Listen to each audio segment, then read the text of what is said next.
আমরা তোমায়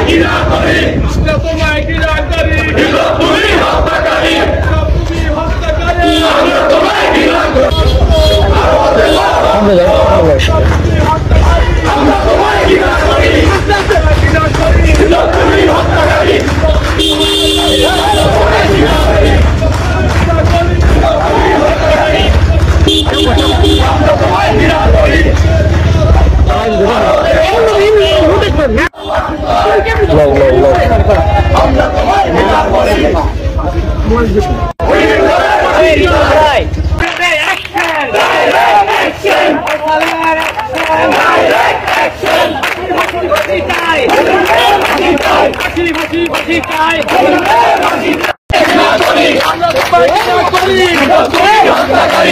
তুমি হত্যাকারী, আমরা তোমায় ঘৃণা করি, আমরা তোমায় ঘৃণা করি, তুমি হত্যাকারী, আমরা তোমায় ঘৃণা করি।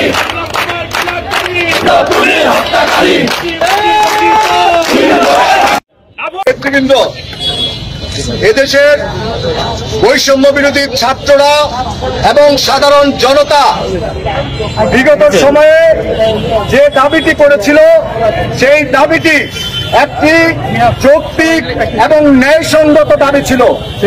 এই যৌক্তিক ও ন্যায়সঙ্গত দাবি আদায় করতে যে এদেশের ছাত্র জনতা যখন রাজপথে নেমেছে, তখন মুন্সিগঞ্জের ইতিহাসে সবচেয়ে বর্বরোচিত ভাবে 4ই আগস্ট আমাদের মুন্সিগঞ্জ উত্তর ইসলামপুর যুব নেতা রিয়াজুল শহীদুল ডিপজলকে হত্যা করেছিল। আমাদের ভাইয়ের রক্তের বদলা চায়, খুনি ফয়সাল বিপ্লবের বিচারের দাবি জানায়। আমরা আগামীকালকে মুন্সিগঞ্জ আদালতের বাইরের প্রাঙ্গণে অবস্থান করব। বিচার ব্যবস্থাকে কোনোভাবে আওয়ামী লীগের দোসররা প্রভাবিত করতে না পারে। হত্যাকারীদের ন্যায় বিচার যেই পর্যন্ত প্রতিষ্ঠিত না হবে, সেই পর্যন্ত আমাদের রাজপথে থাকার নিত্য শপথ ব্যক্ত করে